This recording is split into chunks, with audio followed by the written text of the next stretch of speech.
नमो वज्रायार्णं नमो लोये सव्शाहूर्णं।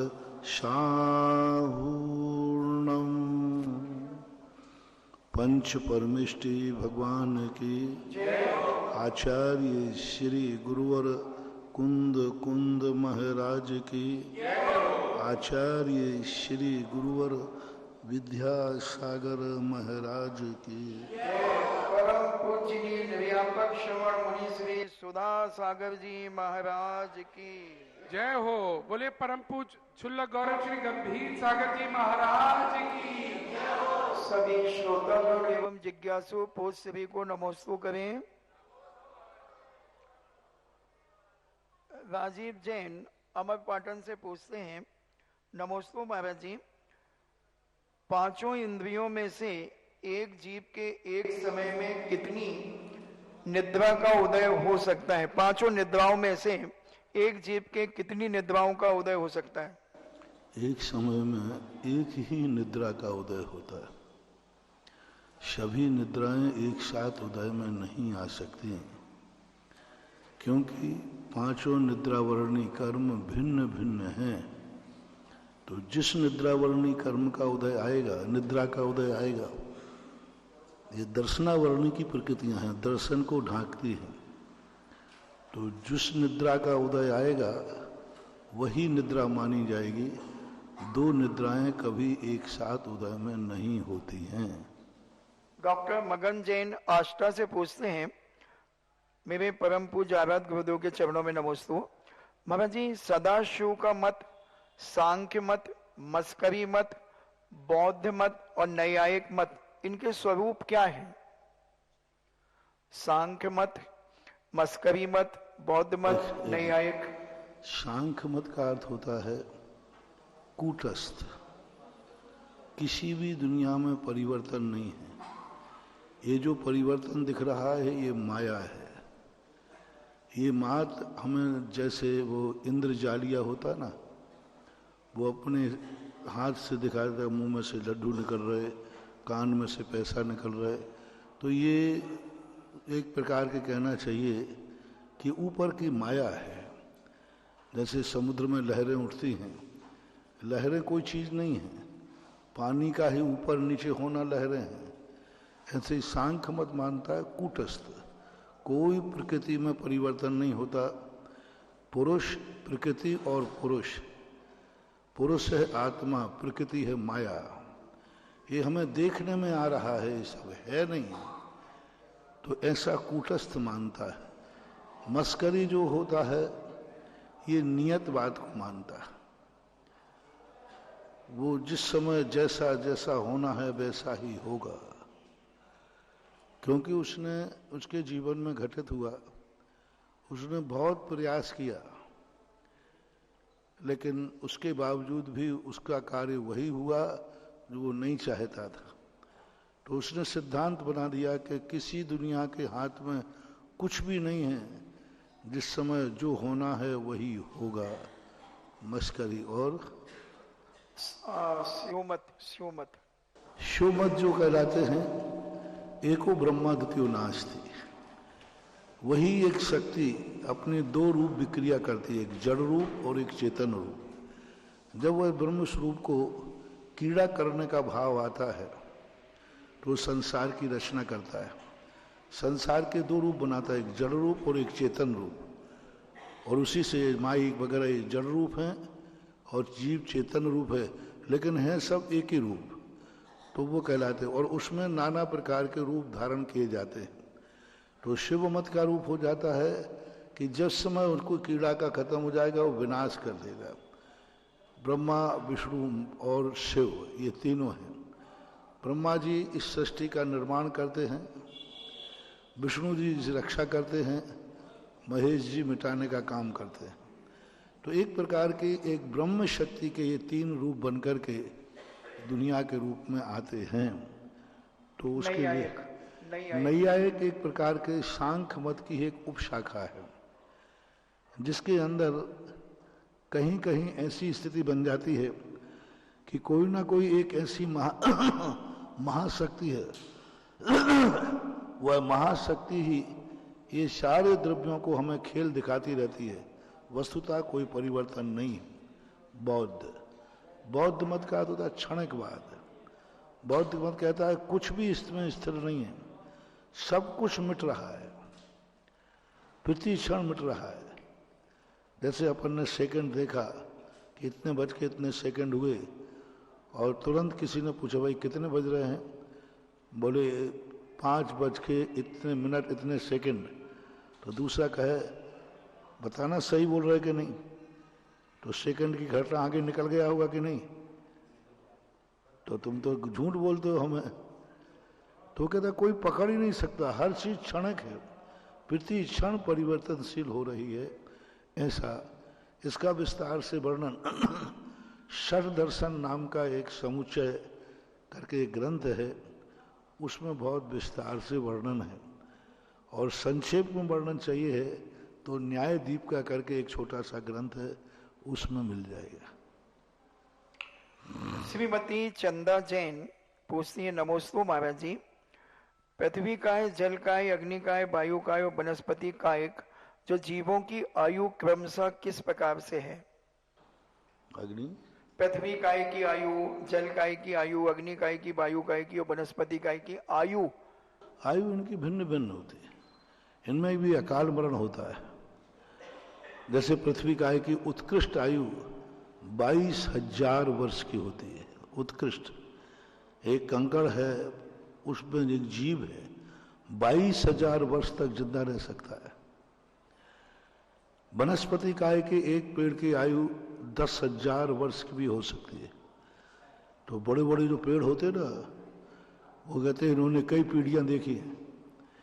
एक पेड़ की उम्र 10,000 वर्ष की भी हो सकती है अधिकतम। इसी प्रकार जल काय की आयु है 7,000 वर्ष तक। कोई जल में जीव पैदा हो गया तो 7,000 वर्ष तक जिंदा। हाँ 7,000 वर्ष 7। अग्नि काय की 2-3 दिन, 3 दिन अधिकतम 3 दिन। इसलिए किसी के मरने के बाद तीसरे दिन खारी उठाई जाती है। क्यों उठाई जाती है? अग्नि को भुजाना ना पड़े। आज मान लो किसी का आपने दाग लगाया तो तीसरे दिन उठाने की परंपरा क्यों आई? तो तीसरे दिन इससे उठा ले, वो अग्नि जो जली थी तीसरे दिन तक नियम से अपने आप शांत हो जाएगी, यदि नया ईंधन नहीं डाला है तो एक जीव 3 दिन तक अधिकतम अग्नि काय में जीवित रहता है, उसके बाद मर जाता है। ऐसे ही अग्नि वायु काय जो है उसकी 3,000 वर्ष की आयु होती है। जो आयु चलती है उसमें जीव उत्पन्न हो जाए 3,000 वर्ष तक रहते। तो ये उत्कृष्ट आयु है। मन की कम भी आयु होती है, ऐसा मानना है।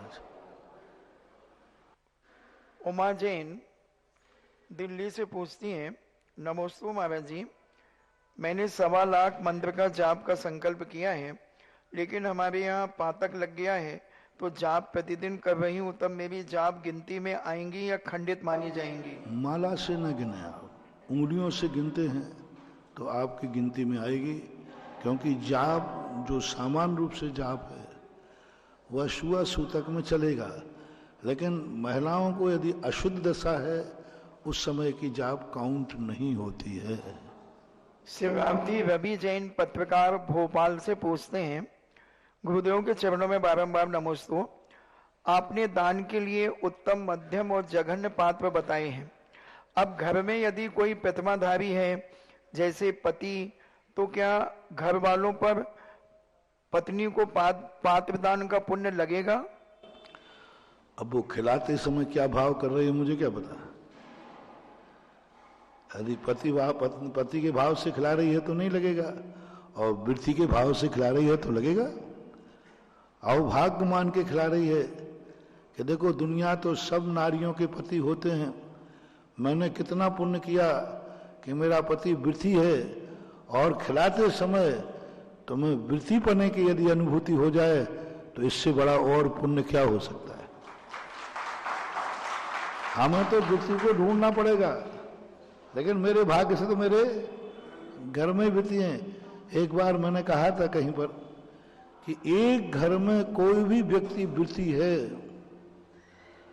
तो अपने आप को इतना बड़भागी मानना, इतना बड़भागी मानना कि दुनिया वृत्तियों को ढूंढती है। हमारे घर में वृत्ति है, चाहे वो दादा हो, चाहे दादी हो, चाहे पिता हो, चाहे पति हो। आपके घर में कोई आप लोगों को भार लगने लग जाते हैं, इस कलयुग की बड़ी विशेषता है। घर में यदि कोई त्यागी वृत्ति बन जाए तो आजकल के बेटा बहू को बहुत भार लगता है। ये है आफत की घर। आफत का घर नहीं है, वो तुम्हारे सगुन है। यदि घर में एक ब्रह्मचारी ब्रह्मचारिणी यदि आपकी है कोई घर में, तो अपने आप को भाग्यशाली मानना। मैं उस परिवार से हूं जिस परिवार में एक ब्रह्मचारी भैया है, ब्रह्मचारिणी है। शुभ शगुन मानना चाहिए। और यदि नहीं मिले तो अपने रिश्तेदारों में देखो। मेरे घर में तो नहीं है, लेकिन मेरे रिश्तेदार में एक ब्रह्मचारी ब्रह्मचारिणी है, तो भी अपने आप को भाग्यशाली मानना।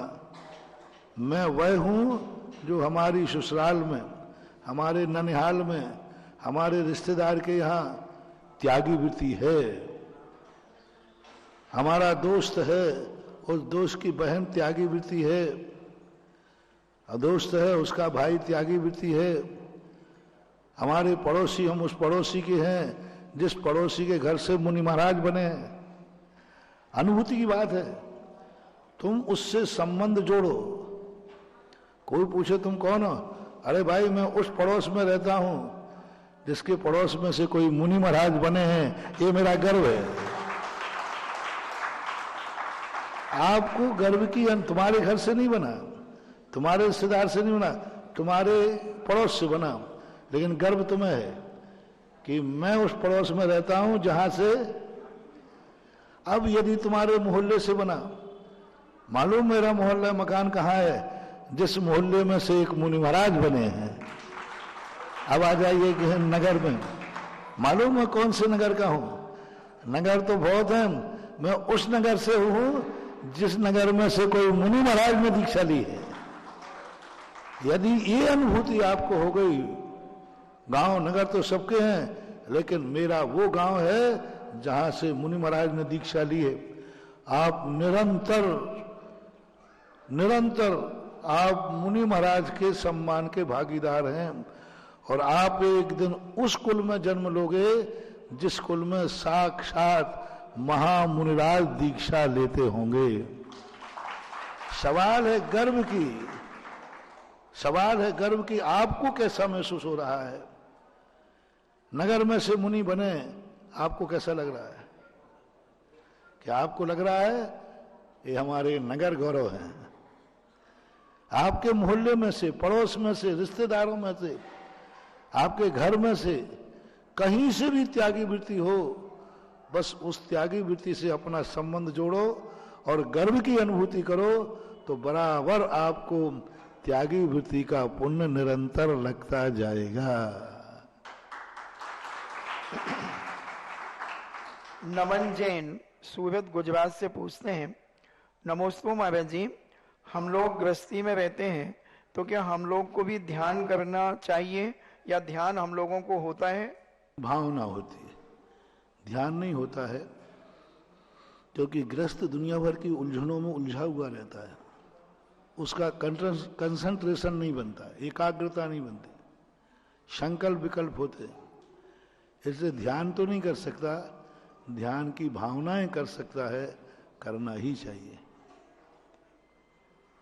महेंद्र जैन पत्रकार इंदौर से पूछते हैं, नमोस्तु महाराज जी, भोग भूमि का श्रावक क्या कारण होता है कि वह भोग भूमि में उत्पन्न होता है?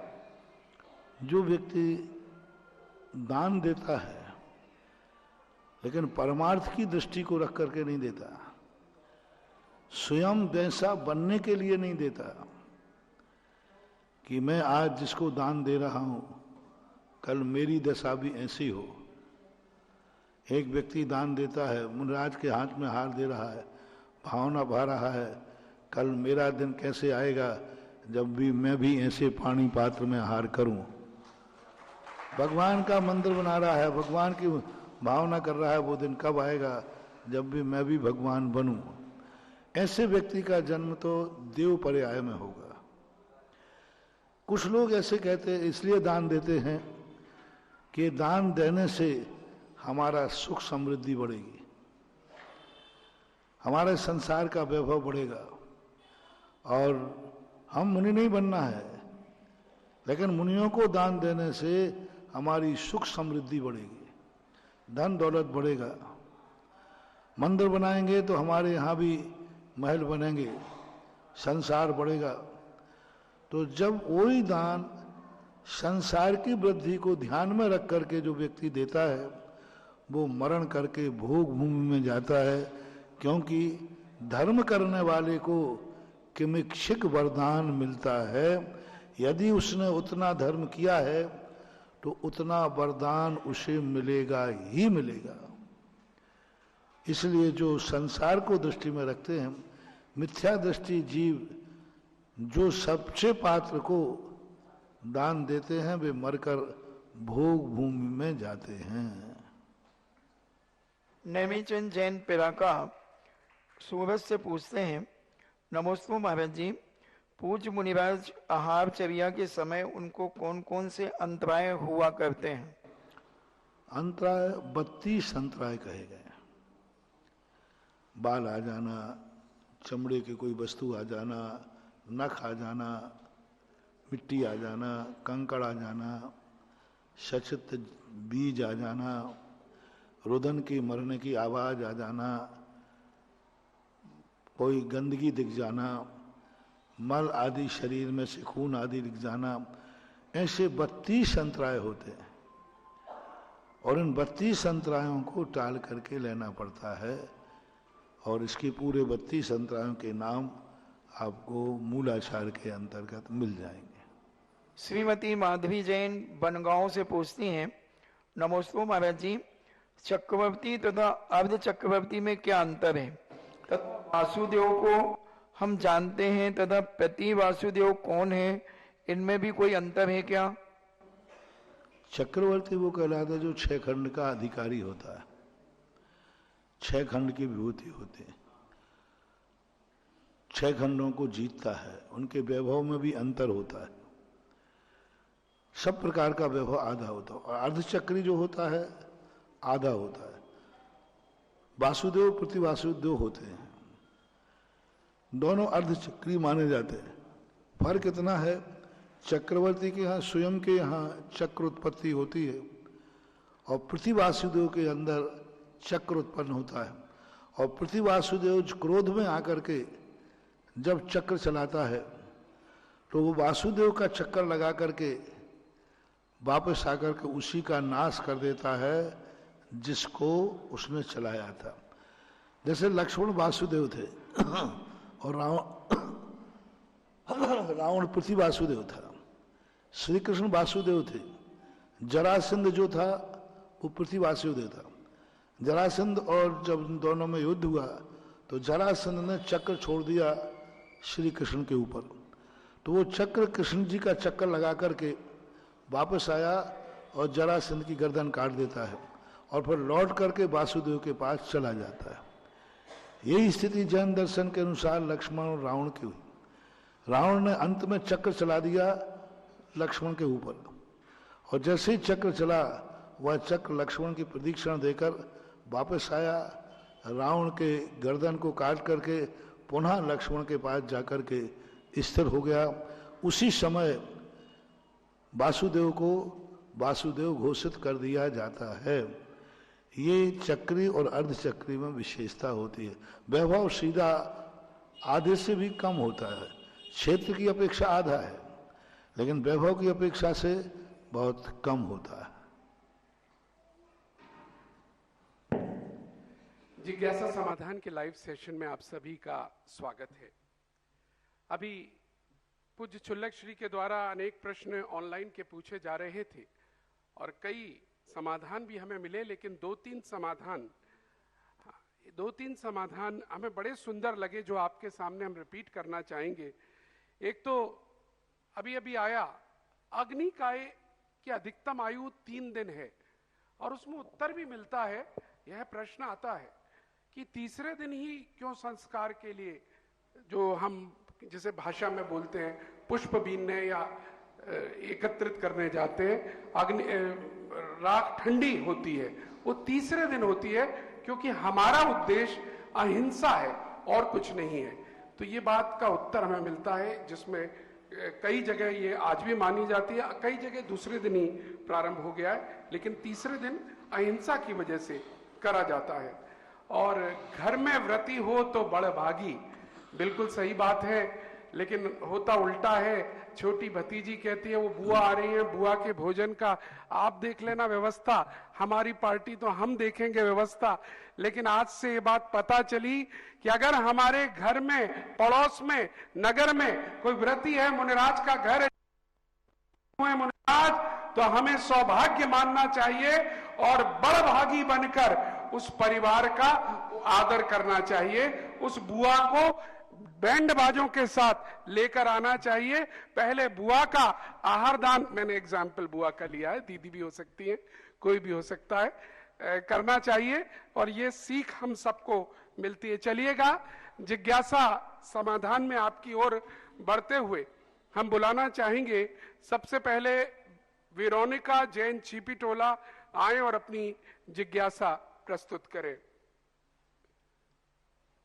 नमोस्तु महर्षि, नमोस्तु महर्षि, नमोस्तु। चुल्लक जी के चरणों में इच्छा में इच्छा में इच्छा में। महर्षि, हमें मंदिर में जय जिनेंद्र बोलना चाहिए? भगवान के सामने ठीक जब भगवान की भक्ति कर रहे हैं, दर्शन कर रहे हैं, उस समय नहीं बोलना चाहिए। लेकिन जब सामूहिक कार्यक्रम कर रहे हैं, जैसे भक्तांबर पाठ किया, 12 भावना को, साधर्मियों को जय जिनेंद्र, तो करने में बाधा नहीं। लेकिन अब तुम भगवान के दर्शन करने जा रहे हो एक वेदी पर, और दूसरे वेदी पर तुम्हारा रिश्तेदार मर गया, जय जिनेंद्र साहब, जय जिनेंद्र, वो गलत है। क्योंकि अनुष्ठान के बीच में नहीं, सामूहिक कार्यक्रम है, सामूहिक आप बैठे हैं, प्रार्थना कर रहे, सामूहिक कर रहे, सब उठे, सबको जय जिनेंद्र साहब, तो कोई बाधा नहीं। लेकिन भगवान के अनुष्ठान की क्रियाओं में, पूजा के बीच में, इन सब के बीच में नहीं करना चाहिए। स्वाध्याय कर रहे हैं, अब कोई आ गया, जय जिनेंद्र साहब आइए बैठिए, नहीं, स्वाध्याय खत्म हो गया, जनमानी स्थिति खत्म हो गई, आपसी में जितने लोग बैठे थे सबको जय जिनेंद्र करने में कोई बाधा नहीं है, ऐसा मानना चाहिए। चलिए वेरोनिका, बहुत सुंदर क्वेश्चन और उत्तर हम सबके लिए भी बहुत बढ़िया। कभी कभी ये गलती हो जाती है, अनुष्ठान है, पूजा, दर्शन, स्वाध्याय, और जब वो कोई अनुष्ठान कर रहा है, करने जा रहा है, बीच में जय जिनेंद्र नहीं करनी चाहिए, लेकिन उसके बाद हम कर सकते हैं। श्रीमान हजारी लाल जी जैन शास्त्री, आइएगा, अपनी जिज्ञासा।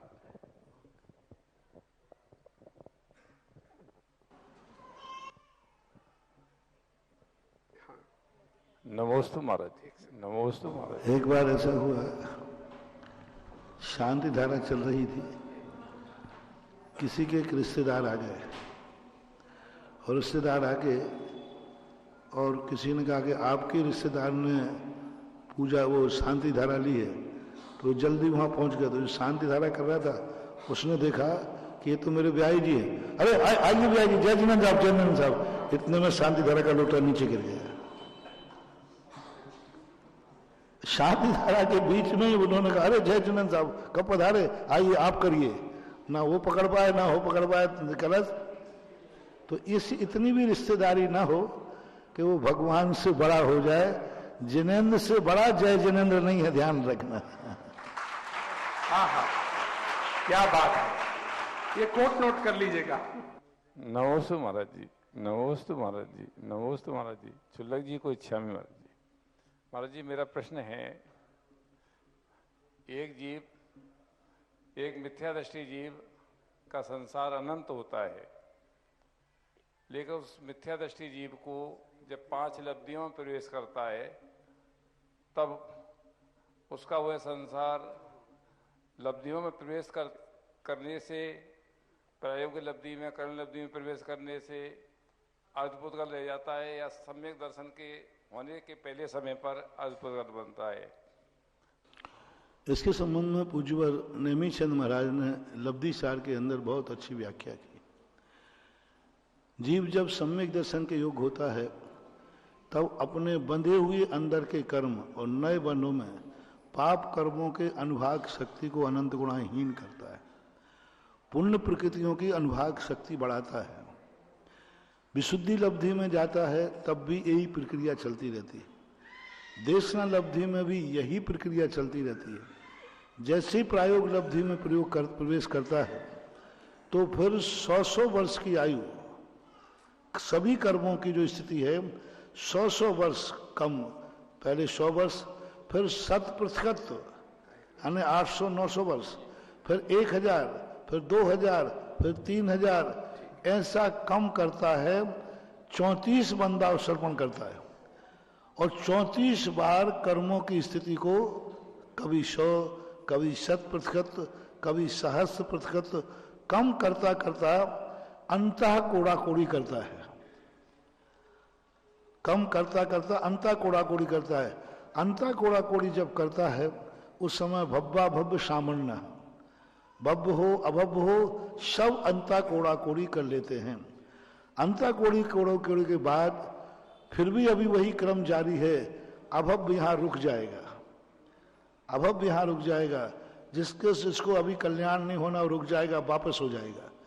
जो सम्यक दृष्टि है उसको संख्यात 1000 सागर वर्ष और अंतः कोड़ी में कम करेगा।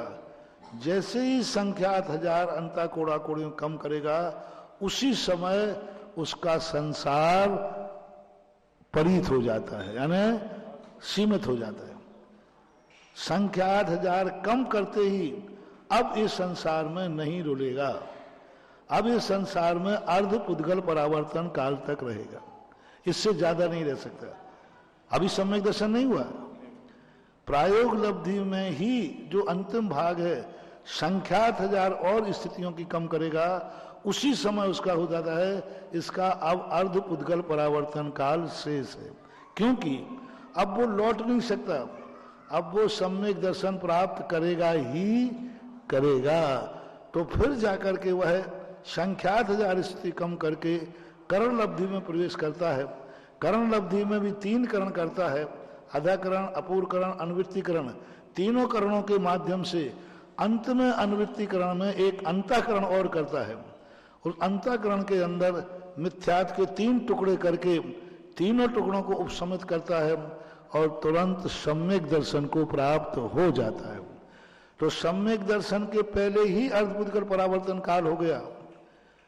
तो अब जो आगम में कहा जाता है सम्यक दर्शन उसी को होगा जिसका अर्धपुद्गल परावर्तन काल शेष है। तो अर्धपुद्गल परावर्तन काल के शेष रहने पर सम्यक दर्शन हुआ कि सम्यक दर्शन हुआ सो अर्धपुद्गल परावर्तन काल रहा। तो इसमें यह हुआ कि अर्धपुद्गल परावर्तन काल शेष रहा तो सम्यक दर्शन होगा ही। तो कुछ लोग इसको क्या कहते हैं, जो कहते हैं देखो नियतवाद आ गया ना, अपने आप जब संसार का अर्धपुद्गल परावर्तन काल शेष रहेगा तो सम्यक दर्शन हो जाएगा। नहीं, प्रायोग लब्धि में वो संख्यात 1000 की स्थिति कम और करता है, तब उसको कहा जाता है। सपोज को जो सरल उदाहरण सबको समझ में आ जाए, किसी व्यक्ति से कहा कि वो सर्विस के लिए गया, उसकी 15 साल की उम्र थी। साहब मुझे सर्विस नौकरी दीजिए, मास्टरी। कितनी उम्र है? बोले 15 साल। नहीं, अभी 22 साल के पहले आपको नौकरी नहीं मिलेगी क्योंकि अभी तुम नाबालिग हो। तो वो घर जाके बैठ गया और 22वें साल में पहुंच गया। साहब अब मैं 22 साल का हो गया, नौकरी दीजिए। तो फिर पूछा गया 22 साल किया है, क्या किया तूने, पढ़ाई लिखाई की कि नहीं? नहीं, वो तो आपने 22 साल कहा था। यदि 22 साल गुजार करके वो 22वें साल में नौकरी को पहुंचे तो मिल जाएगी क्या? नहीं मिलेगी। अब 22 साल तो जरूरी है, लेकिन 22 साल पढ़ाई करते हुए, यही अपने यहां है। अर्धपुद्गल परावर्तन काल का हो रह जाएगा, नहीं मिलेगा। अर्धपुद्गल परावर्तन काल करने के लिए तुमने क्या किया? तो हमने अंता कोड़ा कोड़ी में संख्यात हजार स्थिति को कम किया।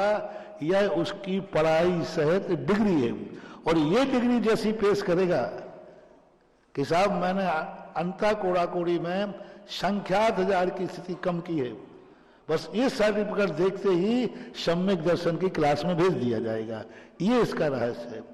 ये उदाहरण पूज्यपाद स्वामी ने श्री सर्वार सिद्धि टीकाकार में काल लब्धि की 3 परिभाषाएं दी हैं, उनके अंतर्गत ये बात कही है। ऐसा जानना चाहिए। महाराज जी, इसमें और भी कोई मत प्राप्त होता है क्या? सम्यक दर्शन के बाद पहले समय में वह संसार अद्भुत कर लेता है, इसका ऐसा भी कोई मत है क्या? कथन करने की जिद, किसके महात्म से किया? धबला आदि ग्रंथों के माध्यम से। नहीं, ये धबला जी की 6ठी पुस्तक में वर्णन आया है। तो उन्होंने कहा किसके महात्म से हुआ? सम्यक दर्शन के महात्म से।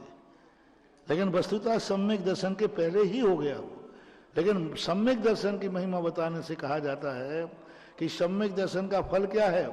बोले सारा संसार सूख करके चुल्लू भर रह गया, कार्य में कारण का उपचार किया जाता है। नमस्ते। चलिएगा, जरा तालियां जरूर बजाइएगा। स्वाध्याय को जिज्ञासा समाधान ने जिस तरह से घर घर में पहुंचाया है वह अद्भुत है। हमें भी इसकी शक्ति इतनी मालूम नहीं थी, लेकिन पिछले दिनों से जब से पूज्य गुरुदेव के इस जिज्ञासा समाधान से हम जुड़े हैं और सैकड़ों लोग हमें आकर बताते हैं घर घर में स्वाध्याय जिज्ञासा के माध्यम से होता है। यहां तक कि जैसे अभी छोटी सी बच्ची ने ये प्रश्न पूछा, इनके दिमाग भी कौन थे, क्योंकि जब आपके टीवी सेट घरों में चलते हैं और दादा दादी मम्मी पापा चाचा चाची सब मिलकर सुनते हैं तो बच्चों को भी लगता है यह काम की बात है, और अनजाने में ही सही स्वाध्याय जबरदस्त हो रही है। इसी तरह हम सबकी स्वाध्याय चलती रहे, यही कामना के साथ अगले जिज्ञासा करता श्रीमती सपना राहुल जैन विदिशा यहाँ पर आए और जिज्ञासा प्रस्तुत करें। मेरी आफत तो देखो, 1 मिनट पहले पहली कक्षा के विद्यार्थी को जवाब देना है, बिल्कुल, और 1 मिनट बाद हजारीलाल जैसे पंडित का भी जवाब देना है। अब इनका बाल बोध है और इनका और महाराज जी, जो मैं नहीं कह रहा हूं, सारी जनता कहती इंस्टेंट उसी वक्त कैसे आता है? अरे 2 मिनट सोचने को तो 2 मौका, उसी वक्त उत्तर निकलता है उस बात का। जरा तालियां बजा दीजिएगा। बस पूज्य गुरुदेव का क्षयोक्षण ज्ञान का इसी तरह बढ़ता रहे और हम सब का भी बढ़ाते चलें, यही भावना बाई। महाराज जी के चरणों में त्रिवार नमोस्तु नमोस्तु नमोस्तु। श्री छुल्लर जी के चरणों में इच्छा में इच्छा में इच्छा में। और महाराज जी, मेरी नानी ने भी आपको त्रिवार नमोस्तु नमोस्तु नमोस्तु बोला है विदिशा से। महाराज जी, मेरा प्रश्न यह है कि जैसे घर में किसी की तबीयत खराब है, किसी को कोई तकलीफ हो रही है कुछ, तो उसके लिए अपन को भक्तम बार पाठ करना रहता है। तो उसके लिए फिर पूरा 48 श्लोक का पाठ करना चाहिए, या फिर जो 45वां श्लोक रहता है ना, रोग निवारक श्लोक, या उसी की जाप करना चाहिए? जैसा समय हो, जैसा मन लगे वैसा कर लो। लाभ किससे मिलता है? अच्छा समय मिले तो पूरी माला फेर लो, कम लगे तो 9 बार पढ़ लो। इतना भी समय नहीं है तो नमो रहंताणम कह लो, इतना भी नहीं है तो ओम नमः सिद्धिभ्य कह लो, इतना भी नहीं है तो ओम ओम कह लो। जैसे कि मान लो भक्ता उस समय की स्थिति है। अब समय के अब वो कुछ नहीं कह रहे, मैंने इसमें सब कह दिया है ऐसा। चलिए, और अगले जिज्ञासा के लिए मैं बुला रहा हूं प्रवीण जैन जी पार्षद, जरा तालियों के साथ बुलाइएगा। बहुत सहयोग पूरे वर्षा योग में हमारे पीछे लगे रहे कि इतने सारे राजनेता आना चाहते हैं, हम हाथ जोड़ते थे मत बुलाओ यार दिक्कत आती है। बोले हम क्या करें, सब दर्शन करना चाहते हैं। हरि पर्वत पर हर हफ्ते किसी ना किसी राजनेता को लेकर आना और फिर बहुत सम्मान के साथ उनके आदर के साथ सब कार्य कराना, उसके लिए बहुत बहुत बधाई के पात्र हैं। ये हैं दीपक जी हैं, सभी लोग। नमोस्तु गुरुदेव, नमोस्तु गुरुदेव, नमोस्तु गुरुदेव। इच्छामि छुल्लक जी महाराज, इच्छामि छुल्लक जी महाराज, इच्छामि। गुरुदेव, मेरा प्रश्न है, एक वक्ता द्वारा दिया गया है कि शांति धारा के समय तालियां बजाना उचित है या अनुचित? तालियों का उचित अनुचित शास्त्रों में तो लिखा नहीं। एक आनंद की अनुभूति है। जब आनंद उछलता है तो रोम रोम पुलकित होता है, तालियां अपने आप बज जाती हैं, आनंद का गुरुदेव देखो, इसलिए इसका निषेध और समर्थन। लेकिन अच्छा यही है कि शांति धारा शुरू होते ही भली बजा लो, लेकिन शांति से भगवान की मुद्रा देखो और बीजाक्षरों को कानों से सुनो। अच्छा यही है कि शांति धारा में ताली न बजाएं। नमोस्तु गुरुदेव, नमोस्तु, नमोस्तु। और प्रवीण जी, पूज्य श्री तो एक बात और बताते हैं, हम सबको यहाँ नहीं हुआ है अभी आपका शांति धारा और अभिषेक कैसे करे। जब बताते हैं तो एक पुस्तक है और कहते हैं 6 महीने तक आप देख रहे हैं या नहीं देख रहे हैं, लेकिन सब पढ़िए और इतना याद कर लीजिए कि 6 महीने बाद सबको एक एक शब्द याद हो जाए। क्योंकि जब वो बीजाक्षर की वर्गणाएं और जल की वर्गणा सामने से होगी, तब उसका असर आप महसूस करेंगे। तो जिनको कंसंट्रेशन करना है, योगा करना है, ध्यान करना है, वो इस तरह से करें जैसे पूज्य श्री बताते रहे। अभी आपके जो पार्षद जी कह रहे थे ना, सब नेताओं को लाते हैं, मैंने पहले एक विशेषता देखी, सभी नेताओं से श्रीफल चढ़वाने के साथ सबसे उदक चंदन बुलवाते हैं। तो मैंने कहा ये तो जानते ही नहीं है, फिर भी ये पढ़ते रहते। ऐसे ही आगरा में सन 1994 में एक समस्या हो गई। उस समय शायद मोतीलाल वोरा राज्यपाल थे, जी बिल्कुल, संभव था। बिल्कुल सही है। तो ये लोग कमेटी वाले को जानते नहीं थे, कोई बरौलिया से करके थे, बरौलिया, सुरेश चंद्र जी हाँ बरौलिया वगैरह 3-4। तो ये लोग उनसे कह के आए कि नहीं, जन्माभिषेक आप कर सकते हैं, क्योंकि वो ग्रस्त का है। तो बोले आपको जन्माभिषेक करना है भगवान के ऊपर कलश। अब मुझे पता चला, मैंने कहा जन्माभिषेक करेंगे तो धोती दुपट्टा, और दूसरी बात है बोहरा जी को पहले मैं नियम दिलाऊंगा। अरे नहीं महाराज, वो तो राज्यपाल हैं, वो ऐसा। तो मैंने कहा अभिषेक तो नहीं करने दूंगा मैं, क्योंकि मूर्ति तो मूर्ति है। अब बाद में इतिहास बन जाएगा कि पैंट शर्ट वाला अभिषेक कर रहा है, तो महाराज क्या कर रहे हैं, हमारी इज्जत का सवाल है। और राज्यपाल जी नाराज होगा, उन्होंने अभिषेक के लिए कहा। तो हमने कहा तुमने अभिषेक बोला था ना, अभिषेक किससे करना ये तो नहीं बोला। बोले नहीं ये तो नहीं बोला। मैंने कहा हो जाएगा पुष्पाभिषेक और प्रकाशाभिषेक। हमने नए 2 अभिषेक निकाले। तो मैंने उनको कपड़े नहीं उतरवाना, उनको देना आरती दे देना। बोले साहब आप प्रकाश से अभिषेक कीजिए। मैंने कहा ये नेता कुछ नहीं जानते, मूर्ख होते हैं, ये नेता कुछ भी नहीं जानते। मैंने बढ़िया दीपक रखना। बोले साहब आपके द्वारा ये लोग जल से अभिषेक करते हैं, आप राज्यपाल हैं, इसलिए आपको प्रकाश से अभिषेक कराया जाएगा। और पुष्प दे देना, पुष्प होते ना, ये पुष्प दे देना। बोले साहब आप पुष्पाभिषेक, तो पुष्प वृष्टि करते ना आप लोग, तो हम उसका अभिषेक नाम रख देना बस। हाँ कि महाराज आपने लाज बचा ली। तो इन्होंने उदक चंदन कहा, तो मैंने कि ठीक है चलेगा। नेताओं के संग भी तरकीब लगानी पड़ती है और महाराज जी वो सब कर लेते हैं।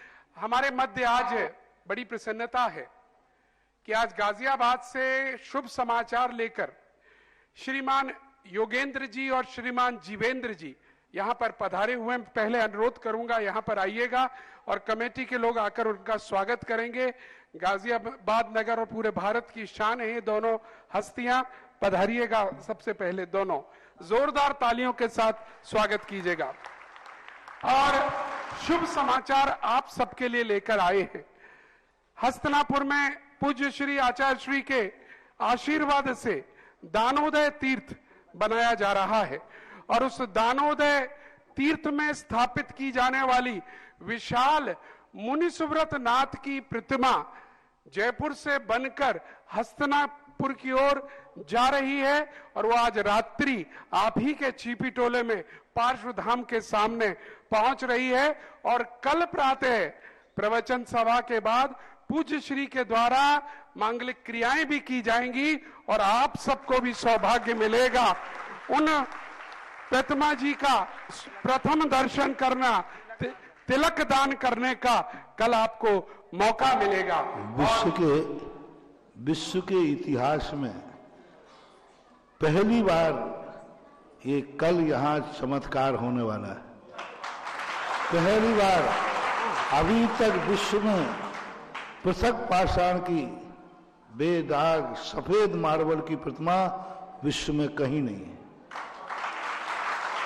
दिगंबर जैन मंदिर के अंदर सफेद पाषाण की, वो भी वियतनाम मकराना से भी सुपर एकदम भाई 11 फुट की प्रतिमा भारत में कहीं भी नहीं। सैंडस्टोन की मिल जाएंगी, मेटल में मिल जाएंगी, मेटल की हैं, सैंडस्टोन की हैं, सब की हैं, लेकिन वाइट पाषाण की, वो भी मकराना जैसे शुद्ध से भी पाषाण की 11 फुट की भारत की विश्व की पहली प्रतिमा है जो योगेंद्र जी द्वारा विराजमान की जाएगी हस्तिनापुर के दानोदय तीर्थ क्षेत्र। दानोदय नाम भी जब ये खुद अपना बहुत बड़े प्रांगण में बना रहे हैं और मंदिर भी मकराना मार्बल का बन रहा है। क्या बात है, वाह। मकराने का मार्बल का मंदिर आज के युग में वो मंदिर बन रहा है, उस मंदिर में विराजमान होगी। जब इन्होंने ऐसी चीज बनाने का तो बोले नाम क्या रखूं, तो मैंने कहा हस्तिनापुर तो दान में प्रसिद्ध हुआ है। आदिनाथ भगवान को सबसे पहले हार कहाँ हुआ था, तो इनका दानोदय नाम दिया था। कल सुबह विश्व की पहली प्रतिमा 11 फुट की कल आ रही है। सब लोग दर्शन करने से मत चूकना। हस्तिनापुर जब जाओगे पहले आपके यहाँ दर्शन करने आ रही है, कल बताऊंगा इसके समय। और देखिएगा इसी संदर्भ में अभी यहाँ पर श्री जीवेंद्र जैन जी जो हस्तिनापुर तीर्थ क्षेत्र कमेटी के अध्यक्ष भी हैं और योगेंद्र जैन जी जो ये तीर्थ बना रहे हैं उनके भाई भी हैं। इन्होंने अभी यहाँ पर श्रीफल अर्पण भी किया पूज्य श्री से, कमेटी की ओर से। और अब मैं अनुरोध करूंगा जीवेंद्र जी के बारे में एक बात और बता दूं, ऐसे बहुत कम श्रेष्ठी होते हैं जो अपने उद्योग धंधे चलाते हों लेकिन नित्य स्वाध्याय नहीं छोड़ते। और इसी तरह कविनगर गाजियाबाद में कभी जाइएगा तो आपको प्रातः काल में अभिषेक पूजन के बाद जीवेंद्र जी अपने साथियों के साथ स्वाध्याय करते हुए दिखेंगे, गद्दी पर बैठे हुए दिखेंगे और बहुत अच्छी स्वाध्याय उनकी होती है। ये दृश्य हम या तो कमला नगर में देखते हैं जहां आदरणीय प्रदीप जी पीएनसी हम सबको लेकर बैठते हैं, 150 लोग को लगभग रोज नित्य 20 मिनट की स्वाध्याय, या पहले से ही जीवेंद्र जी कर रहे हैं। हम जब कहा करते थे कि हम किसी तरह आपकी तरह प्रयास करें, अब यहां तक तो हम पहुंच गए हैं। आपकी जिज्ञासा माइक आपको दीजिएगा, अनुरोध करेंगे। हाँ, ये कर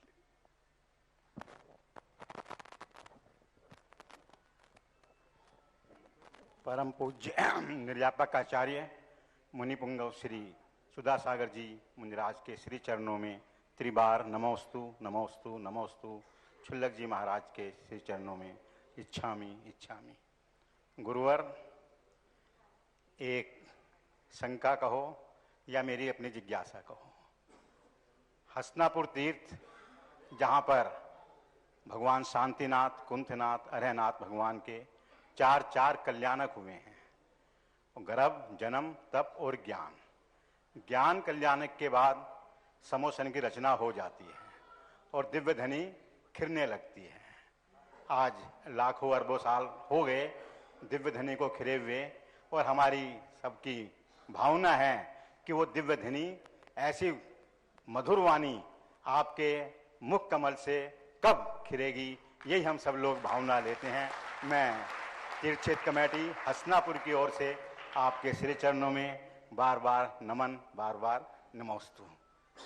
एक शंका और गुरुवर, कि जब भगवान का अभिषेक होता है तो सोधर्मिंद्र पांडुक शिला पर ले जाता है और 1000 कलशों से वो भगवान का नमन करता है, तो क्या एक बार में 1000 से करता है या क्रम क्रम से एक एक का करता है? बहुत अच्छा प्रश्न। पूज्य 1000 कलश एक साथ डालता है, यही तो विशेषता है।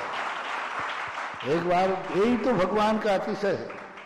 आपके बच्चे पर एक लोटा पानी डालो तो आ कर जाए, और उनके ऊपर 1008 कलश, और उन कलशों में एक कलश कितना 8 योजन गहराई वाले, 4 योजन चौड़ाई वाले, 1 योजन मुख के कलश ढोरे शिशु राजा। यानी कितने हो गए? 96 किलोमीटर गहरा एक कलश, 48 किलोमीटर चौड़ा, 12 किलोमीटर का मुख। भाखड़ा नंगल बांध भी नहीं है। एक कलश में भाखड़ा नंगल बांध के पानी बनेगा, और एक कलश लुढ़क जाए तो हिंदुस्तान पाकिस्तान। ऐसे 1008 कलश, 1008 भुजाएं बनाता है, और एक साथ 1000 कलशों को ढोलता है। और वहां वर्णन किया, जब 1000 कलश होते हैं तो देवता लोग उसमें तैरने लग जाते हैं, तैरने लग जाते हैं। इतना माहौल बन जाता है वहां पर, यानी देवता भी संभल नहीं पाते। ऐसा वर्णन मिलता है। 1008 करेंगे तो कितना टाइम लगेगा? एक ढलने के बाद फिर दूसरा आया। हाँ, आपके चित्रों में पान बनाए जाते हैं, उनमें क्रम से भरते हुए दिखाए जाते हैं, लेकिन वो 1008 कलश एक साथ ही डालता है। अतुल, वहीं पर अतुल बल की परीक्षा होती है। महावीर पुराण में यही प्रसंग वहां आया कि महावीर स्वामी की काया छोटी थी, तो सौधर्मिंद सोचता है इतने कलश मैंने एक साथ डाल दिए तो कहीं ये बालक बह नहीं जाए, सहन कर पाएगा? तो वो कलश लेके ढाला कि एक एक करके ढालूं क्या? तो महावीर स्वामी बालक अवस्था में अवधिज्ञान तो था ही, बोले ये लोग मुझे कपड़े उतार करके और मेरू पर्वत पर बैठा के क्या तमाशा कर रहे, कुछ कर ही नहीं। तब उनके ज्ञान, अरे सौधर्मिंद मेरे बल पर संदेह हो रहा है। तो महावीर स्वामी ने बालक अवस्था में अपना अंगूठा हिला दिया, और जैसे ही अंगूठा हिलाया पूरा मेरू कंपायमान हो गया। सौधर्मिंद के तो मेरू कंपायमान, अरे क्षमा मांगता है, हे भगवान मुझे आपके बल पर संदेह हुआ, आप तो अतुल भरधारी हैं, 1008 कलश ढाल देते। पहली शंका का और समाधान कर दीजिए, जो जिज्ञासा पहली शंका देखो मेरे हाथ में नहीं है। हम तो असाल देखो, शंका समाधान में जो भी कथन करूंगा आगम से करूंगा। आगम में लिखा है भगी भागन बस जोगे बसाय, ध्वनि भय सुनि बेभ्रम नसाय। अब आपके भाग्य में हो जाए तो कल ही चला चलूं, और भाग्य में नहीं हो तो मैं क्या करूं? आगम की बात है। पुण्यवान लोगों के भगवान महावीर स्वामी 66 दिन तक नहीं बोले, तो क्या भगवान के ज्ञान में तो कोई कमी थी नहीं? वहां बैठे हुए सभा में लाभांतराय कर्म का उदय था, ज्ञानावरणी कर्म का उदय था कि 66 दिन तक भगवान महावीर नहीं बोले। तो ये तो सब आपकी कमी है। आपका पुण्य बढ़ाइए, अपनी इच्छाएं पूरी कीजिए। और जीवेंद्र जी की एक संस्मरण आप भूल रहे हैं, याद दिला दूं।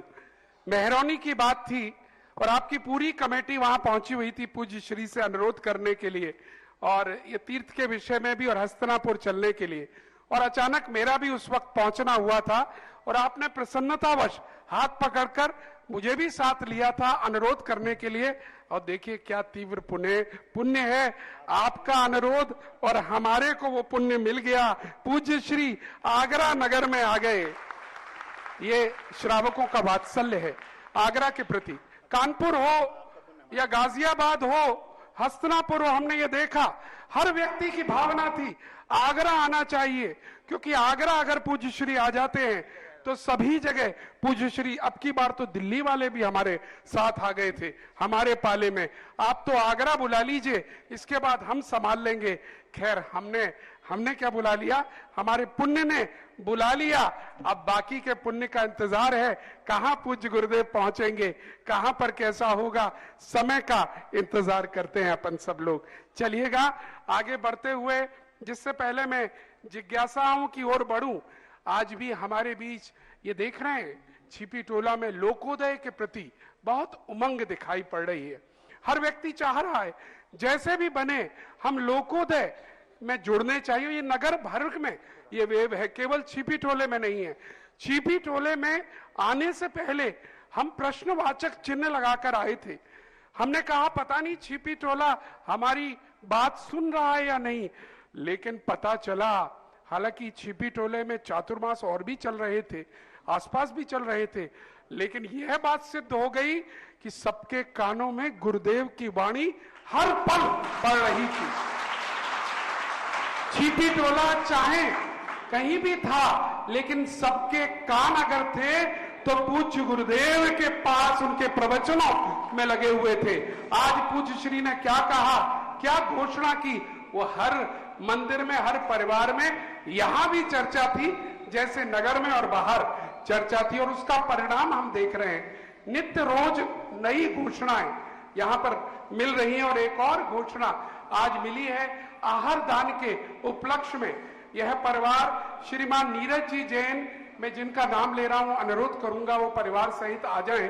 श्रीमान नीरज जी जैन, श्रीमती अंशु जी जैन, योग्यांश जैन, पर्व जैन व समस्त परिवार छिपी टोला आगरा ने 4 प्रतिमाएं सहस्त्रकूट जिनालय में दान का सौभाग्य प्राप्त किया है और स्थापित करने का संकल्प का सौभाग्य प्राप्त किया है।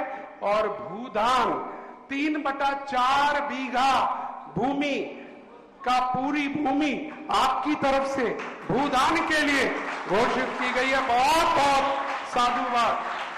और मैं इनके सम्मान के लिए बुला रहा हूं राजेश जी डब्बू भाई, हजारीलाल जी, देवेंद्र कुमार जी बर्तन वाले, सत्येंद्र जैन जी, महेंद्र जैन जी तिरपाल वाले, सब लोग आ जाएं और इनका सम्मान करें और परिवार के साथ आप आशीर्वाद। और पर्व किधर है, मैं पर्व से, यस, जरा इस पर्व के लिए जोरदार तालियां। देखो ऐसे 3-4 बच्चे हैं जो पूज्य छुल्लक जी के साथ, और 3-4 बच्चे हैं जो पूज्य मुनिश्री के साथ लगातार जुड़े रहे और सेवा करते रहे। उनमें से पर्व का नाम सबसे आगे है। जरा जोरदार तालियां पर्व के लिए। आइएगा थोड़ा सा आगे, थोड़ा मेरे डाइस के आगे से निकल जाएं, उधर आ जाएं। मैं दूसरी घोषणा कर दूं क्योंकि लोगों के भाव हैं कि वह थोड़ा सा और आगे पहुंच जाइएगा, थोड़ा आगे पहुंच जाए, इधर से आगे पहुंच जाए सब, और कुछ महिलाओं को बुला लें सम्मान करने के लिए जी। और यहां एक और सहस्त्रकूट जिनालय में एक जिन प्रतिमा स्थापित करने के भाव हुए हैं। श्रीमान प्रेम बाबूजी जैन, रमेश जैन, नलिन जैन, सम्यक जैन, कलश जैन, मुरार ग्वालियर वालों ने अपने पूज्य पिताजी भगवान दास जी ठेकेदार, पुत्र स्वर्गीय श्री दीनानाथ जी ठेकेदार, निवासी मुरार ग्वालियर की स्मृति में सहस्त्रकूट जिनालय में एक जिन प्रतिमा विराजमान कराने के भाव लिए हैं। जरा जोरदार तालियों के साथ अभिनंदन। और आज जैसा मालूम है आपको, प्रातःकाल प्रवचनों के बाद आप ही के यहाँ के प्रमुख परिवार श्रीमान वीरेंद्र कुमार जी, आनंद कुमार जी, निर्मल जैन जी ने आज इस लोकोदय ट्रस्ट का ट्रस्टी बनना स्वीकार किया है और 100 कलश की राशि दान देने का संकल्प लिया है। जोरदार तालियां। प्रातःकाल में वह आ गए थे, उनका सम्मान हो गया था, लेकिन बहुत बहुत साधुवाद। किसको श्रीमती अंशु जी जैन छिपी टोला, अगली जिज्ञासा के लिए आगे आइएगा। और उसके बाद तैयार रहें श्रीमती मोना। नमोस्तु गुरुदेव, नमोस्तु गुरुदेव, नमोस्तु गुरुदेव। पूज्य आराध्य देव के चरणों में कोटि से नमन वंदन गुरुदेव। पूज्यवर ज्ञान सागर जी महाराज ने अपने आचार्य पद पूज्यवर विद्यासागर जी महाराज को देकर ये बताया कि उन्हें पाके अत्यंत प्रसन्न है। उन्होंने अपने आप को धन्य माना। आचार्य श्री को पाकर आपने अपने आप को धन्य माना। ये दृश्य हमने राम टेक में देखा। आज गुरुदेव आपकी नवदा भक्ति करने का आनंद हमें जो मिला उसकी अनुभूति हम कह नहीं सकते। तो गुरुदेव जो ये गुरु शिष्य का अगाड़ और एक ये जो प्रशस्त राग होता है, ये पिछले भवों के साथ चला आता है ये और आगे के भवों में भी साथ जाने वाला होता है क्या? नमोस्तुते। ये गुणानुराग कहलाता है, कर्मानुराग नहीं। कर्मानुराग जो होता है भव भवांतरों से होता है, और गुणानुराग जो होता है तत्समय जो गुण प्रकट करता है और उस गुणवान से कोई संबंध जुड़ता है तो वह राग अवभाग्यशाली और प्रशस्त राग कहलाता है। ये गुणानुराग कहलाता है। ये जैसे आचार्य श्री के प्रति हुआ तो गुणानुराग हुआ। साधु का आपके यहाँ आहार हुआ तो ये कर्मानुराग नहीं है, ये गुणानुराग है कि हमारे पास हमारे घर में रत्नत्रयधारी का आगमन हुआ, दिगंबर मुद्रा का आगमन हुआ, गुणों के स्वरूप का आगमन हुआ, तो वो जो गुणों के प्रति अनुराग जागता है, यह अनुराग हमें तद्रूप गुणों की प्राप्ति करने की शक्ति देता है। इसलिए ये गुणानुराग कहलाता है, कर्मानुराग नहीं। और गुणानुराग जो होता है वो एक बार हो जाए, भवांतर तो क्या, वो अनंत काल तक सिद्धालय तक साथ जाता है। चलिएगा, बहुत बहुत धन्यवाद। अगले प्रश्नकर्ता के रूप में श्री महेश चंद जी जैन छिपीटोला कृपया अपनी जिज्ञासा प्रस्तुत करें। महेश चंद जी जैन छिपीटोला, शायद पीछे से आ रहे हैं, किधर है? और इसके बाद तैयार रहिएगा श्रीमती मोना जी जैन, तैयार रहे। हेलो गुरुदेव के श्री चरणों में बारंबार नमोस्तु नमोस्तु नमोस्तु। एलक्ष जी के छलक्ष जी के चरणों में इच्छामी इच्छामी इच्छामी। महाराज श्री, बड़ी हिम्मत करके मैं एक प्रश्न उठा रहा हूँ कि मेरे कौन से कर्म उदय में आए हैं कि मेरे बेटा और बहू अपने बच्चों के साथ 14 महीने से हमें छोड़ करके अकेला और अन्य जगह पर पहुंच गए हैं। बड़ी कोलेबों की ऐसी विडंबना है। और आपने आज और कल प्रवचनशाला में ये कहा था कि आज अपने बच्चे अपने माँ बाप को तो पापा कहते हैं, परंतु हमको तो पापा भी नहीं कहते हैं। कौन सा दुर्भाग्य हमारा है। हो सकता है कि मेरा बेटा यहाँ हो तो मैं उससे गले से लगाना चाहता हूँ और उससे कहता हूँ कि मेरी सारी गलतियों को माफ कर दे, लौट के बेटा घर पे आ जाओ बहू के लेकर के। यही ये जो कहलाता है कर्मानुराग कहलाता है। अभी गुणानुराग की चर्चा चली थी। ये कर्म का जो अनुराग है, ये घर घर की कहानियां हैं। ये हमारे किए हुए कभी हमने अपने माँ बाप का, कोई जरूर नहीं कि इस भाव में हो, अनादर किया होगा। माँ बाप के अपमान को कोई दिल लगा लिया होगा। आज प्रातः काल का प्रवचन दिया था, माँ बाप से कभी सम्मान की अपेक्षा की होगी, उसका परिणाम ये निकला। ये तो आपके लिए है। बेटे के लिए ये है कि निश्चित समझना, आज जिस तरीके से तुम्हारे बेटे के आंख में आंसू हैं, कल यही आंसू कल तुम्हारी आंख से निकलेगा जब बेटा होगा। वो कहीं जाने वाला नहीं है। लेकिन जब तक तुम चेतोगे तब तक तुम्हारे पिताजी तुम्हारे हाथ से जा चुके होंगे। इसलिए हमेशा चेतना चाहिए। एक छोटी सी कहानी के माध्यम से जवाब दे दूंगा, क्योंकि ये सारे भारत की बहुत बड़ी समस्या का समाधान है। एक बेटा कलेक्टर और कमिश्नर थे। दोनों ने सासू बहू को निकाल करके एक फार्म हाउस पर रख दिया। वृद्ध माता पिता थे, मिट्टी के बर्तनों में खाना पड़ता था। एक दिन वो लोग देखने गए, उसी दिन मिट्टी के बर्तन फूट गए माँ से। तो जो बहू थी, कमिश्नर थी, उसने बहुत खरी खोटी सुनाई और छोकरे से कहा, ये पैसा ले जा 500 रुपया और तेरी दादी को पुनः बर्तन लाके दे दे मटके के, मिट्टी के। बच्चा बहुत होशियार था। बच्चे ने गया वहां तो कुमार से बोला, साहब माँ ने एक जोड़ी बर्तन लाने को कहा था, वो 2 जोड़ी लेके आ गया। तो 1 जोड़ी लेकर के, बेटा 2 जोड़ी क्यों लाए? बोले 1 जोड़ी तो दादा दादी को, और 1 जोड़ी में सुरक्षित रखूंगा, जब मम्मी पापा आप बूढ़े होगे तो मैं आपको इन्हीं में खिलाऊंगा और इसी फार्म हाउस में रखूंगा। इसलिए कहीं मैं भूल आपका ओरिजिनल बेटा हूं ना, तो कहीं मैं भूल नहीं जाऊं कि मम्मी पापा को बूढ़े होने के बाद ऐसा खिलाया जाता है, ऐसा रखा जाता है, और ये फार्म हाउस मच्छर वाले फार्म हाउस में रखा जाता है।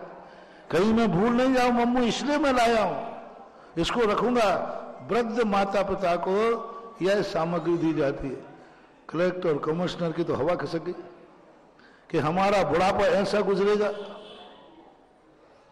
दोनों पढ़े लिखे तो थे ही। उन्होंने कहा देख लो अब बुढ़ापे में क्या होने वाला है। उनकी तो आत्मा कांप गई। मिट्टी के बर्तन में, इस फार्म हाउस में, यहां मेरा बुढ़ापा गुजरेगा। दोनों ने कहा अब एक ही उपाय है कि मम्मी पापा को दोनों को घर ले चलो। और बड़ा सम्मान होने लगा, बहुत बढ़िया। और बेटा के बुलावे बहू, देख बूढ़े में मम्मी पापा के पैर दबाए जाते हैं। सवेरे उठ करके अपने भोजन के पहले उनको चाय नाश्ता, सवेरे पैर छुए जाते। सब सास ससुर सोचते हैं एक दिन में ये चमत्कार हुआ कैसे, ऐसा क्या हो गया। दोनों कहते बेटा बहू में ये परिवर्तन कैसे हुआ। तो सब ससुर साहब कहता है कि एक बात ध्यान रख, वो जब भी अपन को भोजन कराती है बहू, पैर दबाती है, तो नाती को जरूर बुला लेती है। बेटा याद है कैसा है, गरम गरम हलवा, सब रहने लगे। तो एक दिन दादाजी ने पकड़ लिया, बेटा क्या बात है मम्मी पापा में।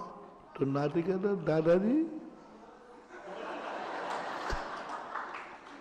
बताते हैं तब से इस कहानी के बाद से दादा दादियों को बेटे से ज्यादा प्यार पोते से होता है, क्योंकि पोता माँ बाप को एकल ठिकाने कर देता है।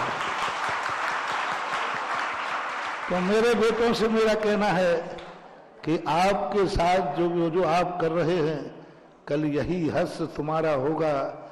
आज इनके पास तो गुरु महाराज हैं, इनको सांत्वना दे दी, तुम्हारे कर्म का उदय आएगा तो शायद सांत्वना देने वाला भी नहीं मिलेगा।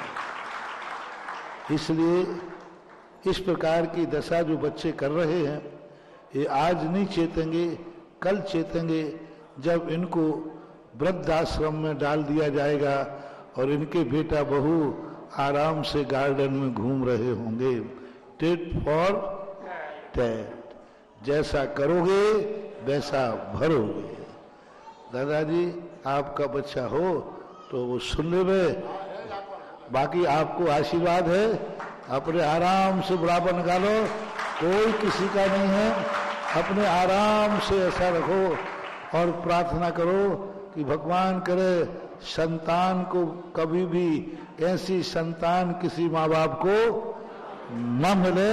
ये भावना भाव, ऐसी भावना भाने से तुम्हारा कर्म कर सकता है, हो सकता है, परिवर्तन हो जाए और ऐसा काम हो जाए। चलिएगा। और पूज्य श्री अपने प्रवचनों में अक्सर इस बात को कहते हैं, कर्म न्यायाधीश है और वो न्यायाधीश पूरी न्याय करता है। आज जो आपके साथ हो रहा है, पूर्व में आपने जो किया था उसका न्याय दिया जा रहा है, और आप आज जो कर रहे हो, इंतजार कीजिएगा, कर्म न्यायाधीश है, बिल्कुल वैसा ही जजमेंट देगा जो आज आप कर रहे हैं। इसीलिए मित्रों, आपसे कहा जाता है, मैं आ रहा हूं लोकोदय पर घुमा फिरा कर, क्योंकि मुझे चिंता अपने लोकोदय की है। मुझे चिंता है, पूज्य गुरुदेव ने आगरा नगर के प्रत्येक परिवार को ऊंचा उठाने का सोची है। मुझे चिंता है हम लोगों ने जितने भी अधर्म किए हों, जितने भी गलत कार्य किए हों, उन सबको मिटाने का एक अवसर आया है, और वो है अवसर है लोकोदय में दान दो। यथाशक्ति दान दो, जो हो सके वो दान दो, कोई चूक ना जाए, क्योंकि इतना बड़ा तीर्थ हमारे आसपास, नया तीर्थ तो कभी भी नहीं बन सकता जो बड़े बीघों में होगा, जिसकी कल्पना पूज्य श्री कई बार बता चुके हैं। तो अगर आपके मन में भाव हो तो अवश्य दान करना, इसमें भूदान करना, इसमें सहस्कूट जिनालय में प्रतिमा दान करना, और हो तो मंदिर अभी बाकी है, मंदिरों में दान करना। लेकिन समय मेरा कह रहा है और पर्चा पूरा भरा हुआ है। पूज्य श्री से यहाँ इतने सारे नाम आ जाते हैं कि अब मैं कैसे किस पर न्याय करूं मुझे भी नहीं मालूम। इंतजार करिएगा कल तक का, हो सकता है कल आपका सौभाग्य जागे, क्योंकि यह नाम भी मेरे मुख से भी सरस्वती आती है तो आपके सौभाग्य से आती है, आपका नाम पढ़ने में आ जाता है। कभी कभी दूसरे नंबर का नाम नहीं पढ़ पा रहा हूं, क्यों नहीं पढ़ पा रहा, मैं खुद अपने से प्रश्न पूछता हूं। ये आपका पुण्य का उदय है, कल और अपना पुण्य गाढ़ा कीजिएगा पूज्य श्री के जिज्ञासा समाधान में, और समय से आइएगा। चलिएगा अब इस कार्यक्रम को यहीं समापन की ओर ले जाते हुए आरती का सौभाग्य, प्रथम आरती करने का सौभाग्य मिला है जिस परिवार ने को आज आहार दान का सौभाग्य मिला। श्रीमान नीरज जी, अंशु जी, योगांश जी, पर्व जी, सभी परिवार यहाँ पर आगे आके खड़े हो जाएंगे प्रथम आरती के लिए। और भी किसी के भाव हो तो मात्र 11,111 रुपए में यहाँ आगे आकर आरती करने का सौभाग्य ले सकते हैं। अगर कोई भी व्यक्ति का भाव हो रहा हो, परिवार का, समूह का भाव हो रहा हो, तो कृपया हाथ खड़े कर दीजिएगा, आपके परिवार को भी आगे आने का मौका मिलेगा मात्र 11,111 रुपए में। और देखिए वो तो अपनी थाल को शायद सजाकर भी लाए हैं। और कोई दूसरा परिवार हो तो बताएं, बाकी लोग पीछे रहे।